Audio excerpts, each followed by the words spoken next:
안녕하세요. 네. 미라클 포인트 교회 박재환 목사입니다. 오늘은 그 세계 교회사 가운데 여섯 번째로 프란시스에 대해서 잠 살펴보려고 합니다. 이 프란시스는요, 원래 프란시스만 미국 발음으로는 프란치스코라고 하죠. 이 프란시스에 대해서 함께 나누기 원하는데, 대부분 지금까지 쭉 보면 제롬이나 머거스틴, 제롬, 무슨 베네딕트, 다 버나드, 다 모든 교부들은 대부분 학자였고, 그 다음에 또 공부를 많이 한 사람들이었죠. 그런데 이 프란시스는 아니었습니다. 오히려 무식해지고 바보가 되길 원했던 사람입니다. 책이 무슨 소용이 있는가? 기도를 하게, 기도를 우리가 할 일은 공부가 아니라 기도이지 라고 저랬던 사람이 누구냐? 프란시스입니다. 여러분, 공부하지 말고 기도는 해. 그거거든, 사실은. 여기서 그 공부하지 말고 기도만 해 라고 하는 얘기를 통해서 신비주의가 출발하게 된 것입니다. 그래서 이 프란시스는 신비주의의 시조이기도 합니다. 그의 이상은, 그의 추구하는 그런 삶은요, 단순한 생활, 그 다음에 하나님만 아는 삶이었습니다. 단순한 삶, 그 다음에 하나님을 아는 삶, 하나님만 아는 삶을 말하는. 그러면 무슨 말이에요? 다른 말로 말하면 세상에는 관심이 없다는 거예요. 세상에는 전혀 관심이 없고, 세상 것은 전혀 몰라도 일부러 무식해지고 바보가, 세상에 대해서는 무식해지고 바보가 되기를 작정하고 하나님만 알려고 했습니다. 그것이 바로 프란시스가 추구했던 삶이요, 이상이었던 것이죠. 지난번에 왔던 버나드는 하나님과의 합일, 하나님과 하나됨을 신랑과 신부의 한 몸 되처럼 생각했지만, 이 프란시스는 세상 것에 대해서는 전혀 모르고 세상 것을 버림으로 인해서 그 빈 마음에 그리스도를 모시는 것, 이것이 하나님과 그리스도와 하나됨이라고 생각했습니다.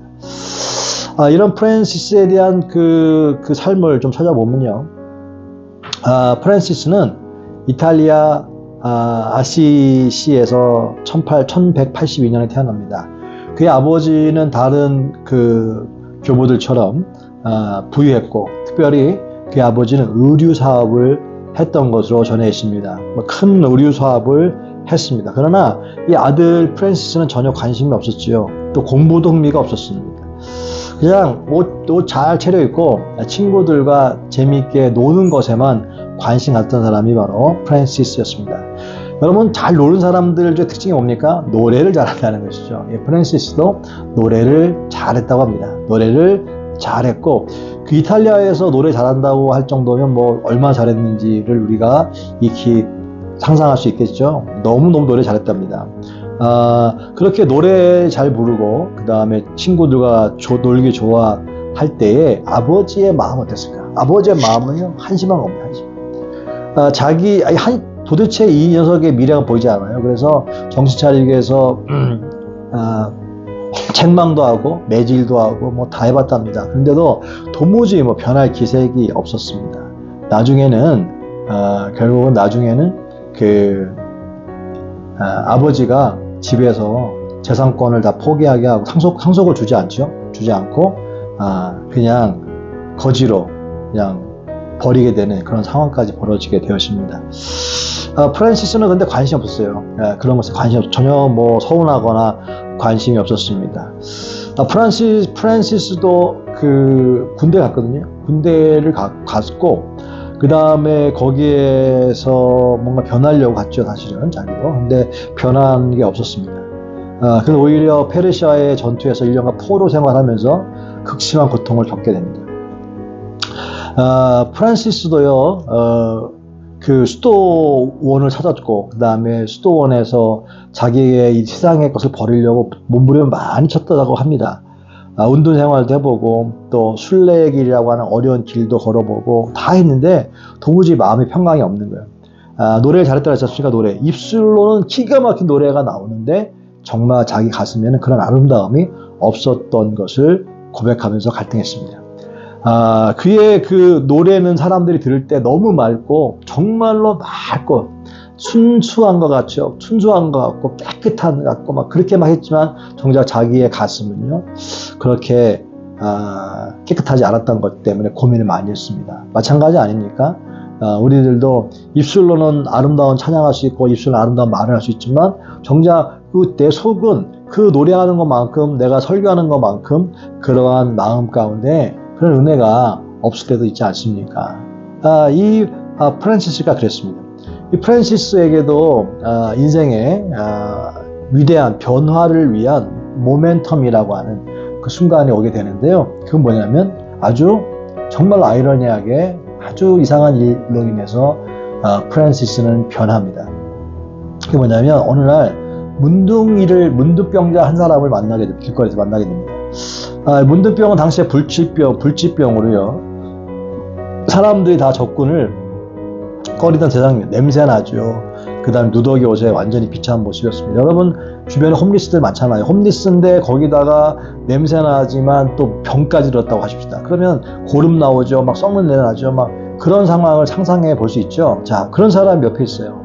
이 홈리스만 지나가도 여름만 돼도요. 지나가면 냄새가 악취가 나는데 거기다가 문둥병이라고 하는 병을 갖게 됐을 때 몸에서 막 악취가 더 나겠죠. 사실은. 자, 그런 모습을 보았습니다. 프란시스는 본능적으로 어떻게 피하게 되죠. 피하게 됐습니다. 프란시스도 피했답니다. 그 피한 순간에 자기는 수치로 가득했다고 합니다. 다 같은 하나님 자녀인데 병에 걸렸다고 피하다니 자기 다 돌아와가지고요. 용기를 내가지고 그 문둥병자한테 우선 자기 주머니에 있는 돈을 먼저 주고요. 그 다음에 옷을 벗어서 그 다음에 입혀 주었다고 합니다. 자, 대부분 그렇게 할 수 있잖아요. 그것도 다 대단한 일이죠. 자기 옷을 벗어주고 그 다음에 어느 정도 자기 가지고 있는 돈도 주고 이것을 구제라고 얘기하죠. 자, 이 정도만 해도 참 사람이 착하다라고 할 수 있을 것입니다. 그런데 이 프란시스는 그런 행위를 하면서도 마음 가운데 웬일인지 이것은 무슨 자기 뭐랄까 감상적인 것에 빠져서 어떻게 보면 그냥 불쌍해서 주면 자기가 그렇게 옷도 벗어주고 돈도 주면서 자기 만족 같은 그런 느낌이 들어서 너무 부끄럽다고 합니다. 그러다가 그냥 충동이 일어나가지고 그 사람을요 그냥 안았답니다. 와락 안았대요. 여러분 와락 안았답니다. 그 냄새나는 사람, 그냥 몸에 고름이 나는 사람을 와락 안았더니 웬일인지 가까이 가서 안았는데 오히려 냄새가 나지 않더라는 것입니다. 너무 자기도 희한했다는 거예요. 오히려 그 사람 안았을 때 마치 그리스도를 아는 것처럼 너무 이상한 느낌 받았다는 거예요. 너무 평안했다는 것이죠. 자기가 그렇게 동굴 생활도 해보고 그렇게 순례길도 걸어보고 그렇게 마음 가운데 진정한 평안을 누리려고 그리고 멈췄는데 웬걸 문둥병 하나 끌어안으니까 그 자기도 상상할 수 없는 놀라운 평강이 왔었다고 하는 것입니다. 프란시스는 이때부터 변합니다. 더 이상 좋은 옷을 거치지 않습니다. 모든 소유를 가난한 사람에 나눠줍니다. 그리고 사람들은 비웃습니다. 그 행위를 비웃습니다. 아버지도 그런 아들이 그렇게 길거리에 그이처럼 돌아다니는 것에 대해서 만족하지 않겠죠. 결국 아버지까지도 아들을 버립니다. 그때부터 이 프란시스는요 하늘에 계신 아버지만 섬겼다고 선언하게 되지요. 문자 그대로 그는 거지가 되었습니다. 가난과 결혼하게 된 것입니다. 이불은 옷이었고 돌은 베개였습니다. 들이나 언덕에서 기도했고요. 그는 그러니까 모든 것 가운데 다 버리고요. 세상 것 다 버리고 오직 기도에만 점령했습니다. 그 다음에 성경 읽는 거에만 관심 가졌습니다. 하나님만 아는 것에서 관심 가졌습니다. 그래서 기도와 성경만 두 개만 봤습니다. 그러니까 신비적으로 할 수 있겠지요. 그러다가 하나님의 음성을 듣게 됩니다. 마태복음 10장인데요. 그거 뭐냐? 천국 복음을 전하라. 병자를 고치고 문둥이를 깨끗하게 하고 귀신을 내어 쫓아라. 너희는 전대에 금이나 은이나 준비하지 말라라는 말을 듣습니다. 그때에 이미 거지가 됐으니까 이미 전대나 금이나 은 이렇게 준비하지 이거 다 됐잖아요. 그냥 오직 복음 전하고 병만 고치면 되는 거였습니다. 이때부터 그는 나가 외쳤습니다. 회개하라. 세상 욕심을 위해 살지 말고 하나님의 나라를 위해 살아라 라는 말을 하게 되지요. 사람들은 듣지 않았습니다. 이때부터 당시의 수도원은요 다 부자 수도였습니다. 사람들이 다 죽으면서 수도원에다가 다 돈을 기부했기 때문에 수도원은 부자였는데 이 프란시스는요, 그 수도원에 찾아가서 자기가 경건생활을 하려고 하는데 너무 수도원이 부자라 그런 청빈이라고 하는 그런 것이 할 수가 없어요. 그래서 결국은 수도원에 나와서 거린이 되죠. 거지가 돼서 돌아다니면서 구걸하면서 그렇게 기도하는 걸식 수도단이라고 하는 것을 창시하게 됩니다. 그래서 아무것도 없이 돌아다니면서 또 일도 하고 또 없으면 구걸도 하고 하면서 그렇게 복음을 전한 사람이 되었다고 하는 것이지요. 그들은 자신들을요, 보잘것없는 무리라고 스스로 불렀답니다. 세상에서는 보잘것없는 상태일지 몰라도 점점점 그들은요, 큰 무리로 불어나고 있었습니다. 그러면서 새로운 수도원 운동이 프란시스를 중심으로 일어나게 된 것이죠. 세상이 더 이상 세상의 것을 사랑하지 아니하고 사랑하지 않을 뿐만 아니라 버려버리고 포기하고 오직 관심이 하나님만 아는 것이다 라고 하는 것. 그래서 당시에는 수도원에 있는 그런 상태들, 수도원이 타락하고 있는 것, 수도원이 부자가 되고 있는 것에 대해서 불만을 가지고 있고 저것은 틀린 복음이다라는 것을 갖고 있던 이 사람들에게 있어서 프란시스가 가지고 주장하고 있는 그러한 정신과 그러한 철학은 사람들에게 어떤 소수지만 비록 소수의 사람들에게는 매력적이라 그들이 그를 따르기 시작했습니다. 프란시스는 하나님의 은혜를 체험하고 나서 세상을 보는 눈이 달라졌다고 하는데요. 우리가 가난에 대해서 얘기할 때 가난한 사람을 대부분 돕잖아요. 가난하면 대부분 돕는 것, 가난한 사람을 돕는 것, 구제, 적선, 그런 표현 아니겠습니까? 근데 가난한 사람을 돕는 것, 교회에서도 가난한 사람들을 돕는 것이 아니라 스스로 가난해지는 것. 프란시스와 그의 제자들은요, 가난한 사람들을 도와주는 그런 수도원이 아니라 스스로 가난하게 된 사람들입니다. 여러분 생각해 보세요. 세상에서 어느 정도 열심히 해가지고 열매를 얻은 다음에 남을 나눠주는 것이 가능하지 않습니까? 교회나 수도원에서 가난한 사람들에게 먹을 것을 주고 가난한 사람들을 챙겨주고 가난한 사람들을 돌봐주는 행위라는 것은 다 하는 거 아니겠습니까? 그런데 이 프란시스 수도원은요, 가난한 사람들을 도와주는 차원이 아니라 그냥 가난해지는 것입니다. 여러분, 돕는 것은 기본이고 가난해지는 것은 완전히 별개의 문제입니다. 가난해지는 것, 누군가가 스스로가 가난해지길 원하는 것, 그리고 정말 실제로 가난한 삶을 사는 것, 이게 가능할까요? 여러분, 우리가 다음 주부터 우리는요, 가난하게 삽시다. 가난하게 다 놔주고요, 다 줘버리고 그냥 가난하게 삽시다. 가난하게. 이렇게 말했을 때 얼마나 사람들이 그걸 동조하겠습니까? 그런데 프란시스는 그렇게 했습니다. 근데 정말 가난해지길 원하고 가난을 자발적으로 가난해진 사람이 있습니까? 있어요. 프란시스는 봤어요. 누구냐면 바로 자기가 처음이 아니라는 거예요. 누구냐면 예수 그리스도라는 것입니다. 가난한 사람들을 위해서 하늘 보좌를 버리고 스스로 가난해지신 분이라는 것입니다. 자기 소유를 버리고 자기 것을 다 내어버리고 영광을 다 내어버리고 이 땅에 낮고 천한 모습을 하지 않습니까?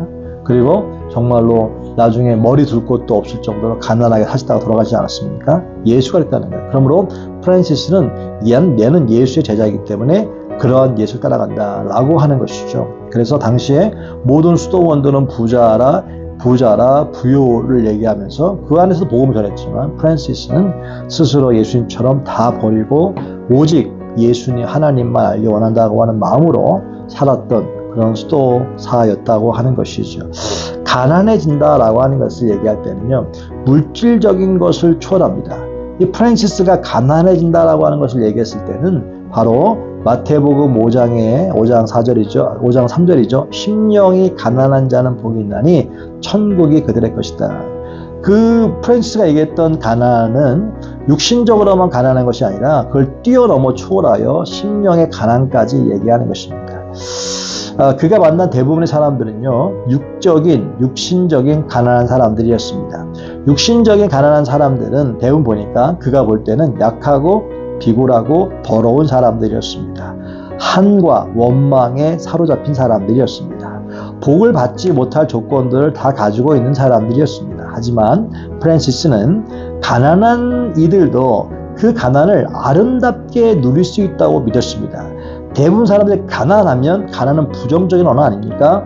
아까도 얘기했지만 가난은 부정적인 언어고, 가난이라고 했을 때는 대부분 약하고 비굴하고 더럽고 냄새나는 것, 그리고 세상 사람들의 세상에서부터 완전히 떨어져 나간 사람들, 적응하지 못한 사람들이라고 평가하지 않습니까? 그런데 프란시스는 가난해도 그 삶을 아름답게 누릴 수 있다, 그것을 믿고 그런 삶을 살았던 사람입니다. 하나님은 심령이 가난한 자를 사랑하신다 라고 했을 때 우리는 그 가난은 물질적인 가난이 아니라 마음의 가난이다 얘기하면서, 물질적인 것은 여전히 우리는 갖고 있으라고 얘기하시죠. 그런데 프란시스는 심령이 가난한 사람들은 마음이 가난하기 전에 육신적으로 가난해, 이거 기본입니다. 육신적으로 가난해. 그런데 또 함께 스스로 가난하게 되는 거예요. 스스로 가난을 택하는. 왜 가난을 택하냐면, 프란시스의 말에 의하면 물질은 세상이고, 세상에 있는 것들을 자꾸 취하면 취할수록 하나님과는 멀어지지 않습니까? 세상과 하나님을 겸하여 섬길 수 없다고 성경은 얘기하고 있기 때문에 세상에 있는 것들을 버리는 가장 좋은 게 뭐냐? 바로 스스로 가난해지는 것이다. 자꾸 있으면 더 가지려고 하는 마음이 있으니까 그냥 없애버리면, 없으면 편하니까 다 없애버리고 하나님만 의지하는 것이죠. 심령이 가난하다고 하는 것은 뭐냐? 내가 없어도, 없는 상태에서 그 없는 빈 마음, 빈 것 가운데서 고통이 아니라 빈 것, 대부분 없기 때문에 싸우는 거 아닙니까? 가정에서도 돈 때문에 가장 많이 싸우는 게 돈 때문에 싸우는 거 아니겠습니까?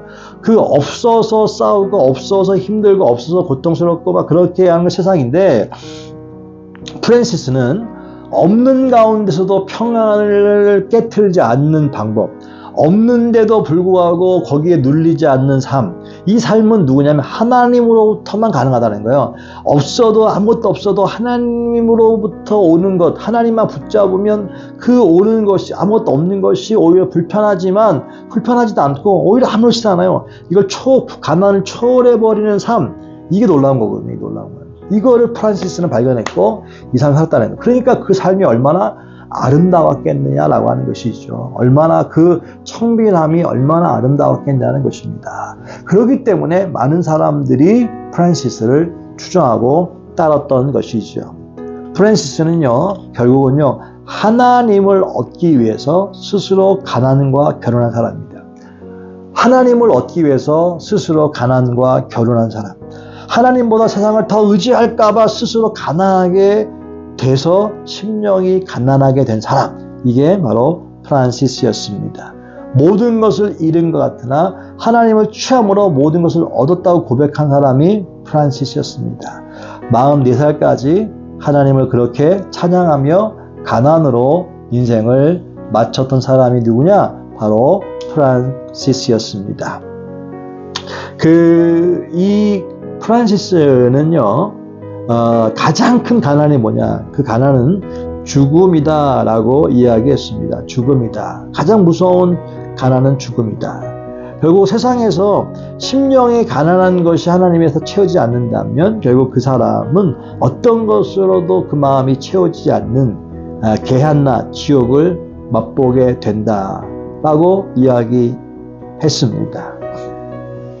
그렇게 해서 결국은요, 재미있는 얘기 중에 하나가, 프란시스는 그렇게 가난으로 44살에 수많은 제자를 남기고 죽었는데, 그렇게 수많은 제자를 남겼음에도 불구하고 그의 마지막은 아주 조그만 오두막집에서 쥐들이 막 배 위에서 지나가는 그러한 정말 허름한 곳에서 숨을 거뒀다고 합니다. 마지막에 죽기 바로 직전에는 어떤 말까지 나왔냐면, 그가 한 얘기가, 그는 모든 피조물들을 다 의인화시켰습니다. 형제요 자매요, 산지 꽃들도 자매, 형제 자매요. 그래서 마지막에 죽기 바로 직전에는요, 너무 집이 더럽고 좁고 막 그러니까 쥐들이 다녔는데 쥐가 막 배 위에 닿았답니다.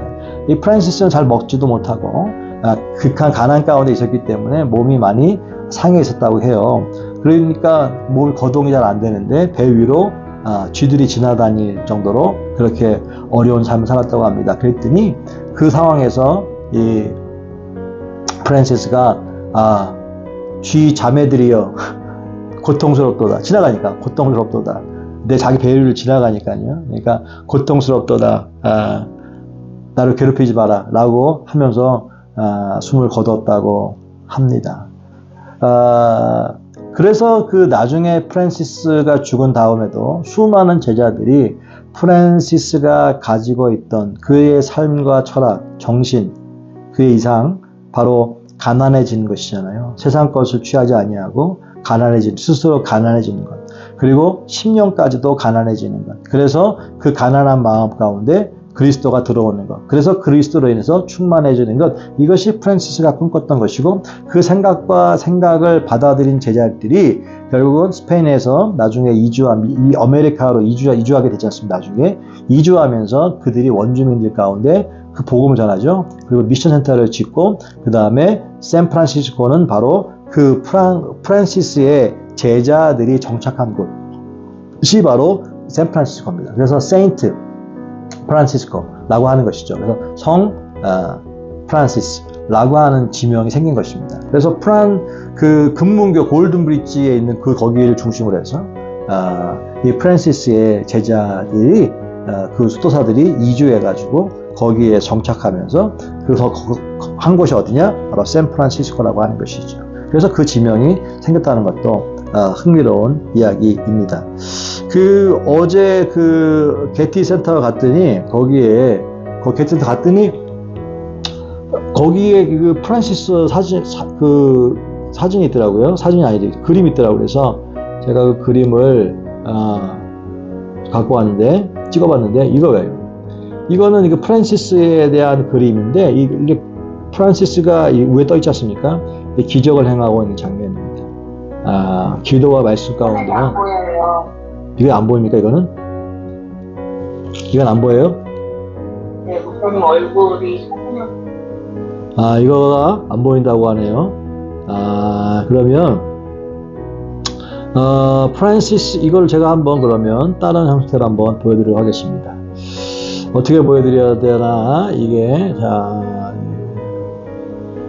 이게 안 보인다니까. 자, 그럼 다시 얼굴을 튀고, 자, 요걸로 한번 이렇게 한번 보겠네요, 그죠? 네, 보이시죠? 자, 여기 위에 공중부양 맞잖아요. 네? 이게 프란시스입니다. 기적을 행하고 있는 장면이죠. 기적을 행하는 장면. 다 버렸더니 이렇게 되는 거예요. 요새 같은 경우에 보면요. 기적을 행하는 것을 통해서 뭐 헌금도 받고 부유해지는 그 잘못된 사람들도 있는 사람 있는데 그렇게 이 기적을 그렇게 자기 성공을 위한 도구나 수단을 하지 아니하고 이 프란시스는요. 그냥 계속해서 그냥 오직 하나님만 아는 것, 단순한 생활, 자꾸 사람들에게 그러다 보니까 이렇게 어마어마한 이사와 기적을 행하는 능력까지 가졌다는 것입니다. 이 프란시스에 대한 평가가 여러 개가 있겠지만, 뭐 신비주의인 것이라든가 극단주의적인 것이 여러 가지 장점과 단점, 긍정적인 것과 부정적인 효과가 있겠지만 저는 이 프란시스를 이렇게 연구하고 공부하면서 도전받은 것이 이게 맞는데 여러분 보세요. 그냥 대부분 교회가 가난한 사람들을 도와주는 것으로만 대부분 거기서 그치는데 스스로 가난해지는 그런 목회자가 얼마나 있을까? 스스로 가난해지는 교회가 얼마나 있습니까? 가지고 있는 것을 나누는 게 아니라 버리는 거죠. 포기해버리는 거죠. 세상에 있는 재물을 다 포기해버리는 수 있는 사람들이 얼마나 있습니까? 왜? 그 이유는 뭐냐면 하나님을 가지려고 하는 거예요. 일부러가 아니라 그렇게 세상 것을 포기함으로 하나님을 얻으려고 하는 하나님 얻기 위해서 세상 걸 다 포기해버리는 그렇게 진짜 믿음인데 그런 사람이 얼마나 있을까라고 생각하면서 저도 마찬가지입니다. 그래서 깨달은 것이 이렇게 말씀을 듣다 보면 도전을 받죠. 도전을 받을 때는 이것을 챌린지로 많은 사람이 말씀을 통해서도 챌린지를 받죠. 챌린지까지로 도전받고 잊어버립니다. 근데 챌린지가 체인지로 바뀌어야 됩니다. 그러니까 도전이 변화로 이어져요. 도전 받았으면 그런 도전 받은 것만큼 움직임으로 변화되는 것, 챌린지가 체인지로 바뀌어야지만 그것이 진짜 열매가 있는 것인데, 바보는 결심만 한다는 책 옛날에 있어요. 바보는 늘 결심한다. 결심하는 게 챌린지잖아요. 어떻게 우리 인생도 바보같이 결심은 맨날 해. 챌린지는 맨날 가죠. 그런데 열매를 얻지 못하는, 체인지를 이루지 못하는 그러한 그 나약한 믿음이 우리 가운데 있지 않나 생각합니다. 그렇습니다. 심령이 가난한 자는 천국이 될 것입니다. 스스로 정말 하나님을 위해서 가난해질 수 있는 자신감이, 가난해질 수 있는 용기가 있는 사람, 정말 가지고 있는 것들을 아낌없이 주는 것 자가 복이 있다고 했는데, 막 주면 가난해지잖아요. 주는 자, 그렇게 해서 왜 이유가 있죠. 세상의 것들을 사랑하다가 주님을 놓칠까봐, 하나님을 놓칠까봐, 오히려 두려워서, 더 중요한 건 하나님이니까 하나님을 붙잡기 위해서 세상의 것을 포기하는, 그렇게 늘 훈련받는 것, 그렇게 하여서 하나님을 얻는 것, 그러다 보니까 마음이 공허해져. 공허한 것을 하나님으로 채우는 사람, 이런 사람들에게는 뭐냐면 천국이 그들의 것이다. 천국이 그들의 것이다. 그럼 이 천국이 그들의 것이 이 경험하게 되어지면 정말로 사람들이 알 수 없는 놀라운 평강과 놀라운 기쁨과 환희가 있지 않겠습니까? 우리가 프란시스를 보면서 다시 한번 부자가 된, 부유해진 우리 다시 한번 교회가 또 작은 교회들은 어려움을 당하지만 그 어려움 가운데서 비난하고 원망하고 그것 가운데 다시 한번 또 다른 또 큰 교회를 되려고 원분이 주시는 사람들이 있는 것 가운데서도 프란시스의 오늘 이야기는 우리 가운데 시사하는 바가 크다고 생각합니다. 더 가지려고 하는 것보다 끊임없이 오히려 스스로 가난해지려고 하는 사람, 스스로 가난이 불편하지 않고 오히려 가난을 통해서 기도 말씀으로만 무장할 수 있다면, 그게 정말 아름다운, 정말 하나님 보실 때에 하나님의 사람들이 아닌가, 천국 사람들이 아닌가, 그것이 그리스도를 따라가는 사람들이 아닌가 라는 생각을 합니다. 시간이 지나가면서 왜곡된 우리들의 신앙이 다시 한번 회복될 수 있길 바랍니다. 이 챌린지가 체인지로 바뀔 수 있길 바랍니다. 저 스스로에게도 성령님, 이런 도전이 그냥 도전으로 끝나는 것이 아니라 정말로 체인지가 될 수 있는, 변화될 수 있는 사람 되어지게 하옵소서. 그리하여 사람들에게 프란시스가 그랬던 것처럼 바로 사람들에게 복음을 전하는데, 그 사람들에게 회개하십시오. 뭘 회개하라는 거냐? 바로 회개하십시오. 세상의 것을 얻으려고 하지 말고 하나님을 갖기를 원하십시오. 하나님만 구하십시오. 라고 하는 것이었죠. 말씀을 마무리 지려고 합니다. 보잘것없는 무리, 자신들은 보잘것없는 무리라고 불렀던 것처럼 오늘 우리들은 하나님 앞에서 자꾸 사람들에게 인정받고 뭐가 되려고 하는 것보다 보잘것없는 무리라고 하는 것으로 불려져도 아무렇지 않는 그런 자존감이 높아지는 사람들이 됐으면 좋겠다는 생각을 합니다. 예수님이 가난한 사람들을 위해서 하늘 보좌를 스스로 버리시고 가난해졌듯이 프란시스도 그랬던 것처럼 바로 물질적인 것만 가난해져서는 아까도 얘기했지만 약하고 비굴하고 더러우기만 합니다. 한과 원망으로만 끝납니다. 육신적으로만 가난한 것이 아니라 가난한 자가 되려고, 가난한 자가 되는 것, 이것이 바로 우리들 가운데 마지막 때 원하시는 모습이 아닌가 생각을 합니다. 절대적 빈곤의 마음을 가지려고 하는 것, 신병이 가난한 자, 그때 정말로 그렇게 찾으려고 몸부림쳤던 그 프란시스가 그 현장에서 천국을 얻고 그 마음 가운데 평강을 얻게 된 줄로 믿습니다. 기도합니다. 주님의 은혜를 감사합니다. 바보라고 불렸던 프란시스, 어리석다고 불렸던 프란시스, 그러나 그는 세상 욕심을 위해 산 사람이 아니라 하나님을 위해 산 사람이요 하나님만을 위해서 산 사람이었습니다. 진정한 하나님의 사람이었습니다. 보잘것없는 무리라고 스스로 불렀지만 하나님께서 볼 때는 가장 위대한 무리로 칭함을 받을 수 있는 사람들이었습니다. 하나님, 그저 가난한 사람을 돕는 것에 그치는 것이 아니라 가난한 사람들 도우면서 자위하고 만족을 누리는 그러한 사람이 아니라 정말 스스로 가난해질 수 있는 용기, 가난해짐으로 세상의 것을 쫓지 않고 세상의 것을 위해 살지 않는 그런 놀라운 믿음의 결단이 있게 하여 주옵소서. 물질적인 가난을 뛰어넘어 초월하여 심령이 가난하게 되는, 그리하여 천국이 그 마음 가운데 회복되어지는 놀라운 믿음의 하나님의 진정한 제자로서의 삶을 살아갈 수 있도록 성령 하나님 우리를 사로잡아 주옵소서. 우리의 힘으로는 안 됩니다. 우리의 지식으로 안 됩니다. 우리의 도전 받은 것으로 안 됩니다. 성령 하나님 도우셔서 하나님 그렇게 행할 수 있도록 주님 우리를 사로잡아 주시옵소서.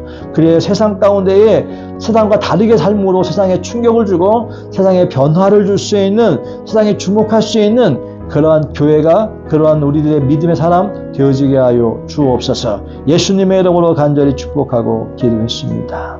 아멘. 할렐루야, 할렐루야. 감사합니다. 오늘 프란시스 했습니다. 네, 다음 주에 또 뵙겠습니다. 고맙습니다. 바이.